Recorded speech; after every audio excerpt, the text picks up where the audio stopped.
Paslon Gubernur dan Wakil Gubernur nomor urut 1 Wayan Koster dan Cok Aceh memanen dukungan luas dari warga Kecamatan Pupuan Kabupaten Tabanan. Bahkan kemenangan pasangan calon yang diusung PDI Perjuangan, Hanura, PAN, P3, PKB, dan PKPI ini di Kecamatan Pupuan sudah terkunci dengan perolehan suara 80-90%. Hal tersebut disampaikan Ketua Panitia Gede Purnawan saat dilangsungkannya pengukuhan relawan tempur dan Serikandi Tempur, serta deklarasi KBS Aceh Kecamatan Pupuan Tabanan di Desa Padangan, Kecamatan Pupuan, Kabupaten Tabanan. Dalam deklarasi yang dipadati ratusan relawan KBS Aceh itu, Purnawan juga menyampaikan harapannya agar Koster Aceh setelah dilantik sebagai Gubernur Wakil Gubernur Bali periode 2018-2023 memberi perhatian terhadap hasil pertanian dan perkebunan wilayah Pupuan. Senada dengan Purnawan, Bupati Tabanan Putu Eka Priastuti juga berharap terhadap KBS Aceh agar memperhatikan perkembangan infrastruktur khususnya di Tabanan. Tidak ketinggalan pula, Wayan Koster dalam kesempatan itu menyatakan komitmennya dengan menjanjikan pendidikan dasar gratis bagi warga Tabanan hingga pendidikan menengah sampai wajib 12 tahun. Demikian juga di bidang kesehatan, Koster juga menjanjikan pelayanan kesehatan gratis untuk seluruh masyarakat. Ketua Tim Pemenangan KBS Aceh sekaligus Ketua DPC PDIP Tabanan, Komang Gede Sanjaya mengatakan, di Kabupaten Tabanan memaknai demokrasi bukan hanya untuk memilih dan mendukung saja, tetapi untuk melihat program paslon serta turut mengajak masyarakat bersukaria menyambut demokrasi, sehingga kedepannya mampu memenangkan pasangan KBS Aceh.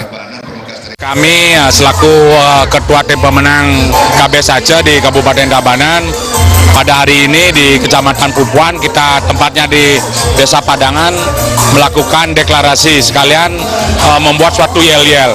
Bagaimana kita di Kabupaten Tabanan ini memaknai sesuatu demokrasi, bukan hanya kita memilih dan mendukung, tapi bagaimana kita melihat program. Kedua, bagaimana kita mengajak masyarakat bersukaria menyambut hajatan demokrasi ini, sehingga masyarakat menjadi riang gembira, pekedek-pekenyung, dengan suasana sangat gembira.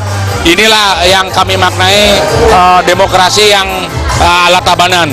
Bagaimana kita bersenang-senang menyambut demokrasi ini. Saya yakin di Kabupaten Tabanan dan Kecamatan Pupuan pasti kita bisa menangkan dengan baik. Sementara calon Gubernur Bali nomor urut 1 Wayan Koster menyatakan bahwa Kecamatan Pupuan merupakan daerah dengan prestasi politik paling bagus. Pasalnya setiap perhelatan pilkada maupun legislatif, perolehan suara di Pupuan cukup tinggi. Untuk Pilgub, Koster optimis jumlah suara akan meningkat dan pihaknya menargetkan jumlah suara sebesar 90%. Pupuan ini selalu prestasi politiknya di sini paling bagus di Tabanan.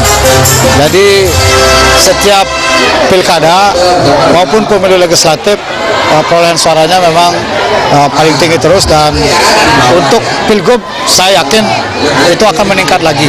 Ya, di sini kami targetkan 90% di Kecamatan Pupuan. Pada kegiatan tersebut hadir pula anggota DPR RI fraksi PDIP Madeurit, Ketua DPRD Bali Nyoman Adi Wiratama, Ketua DPRD Tabanan Ketut Suryadi, Bagus Ali Sucipta, serta sejumlah tokoh masyarakat dan pemuka agama sekecamatan Pupuan.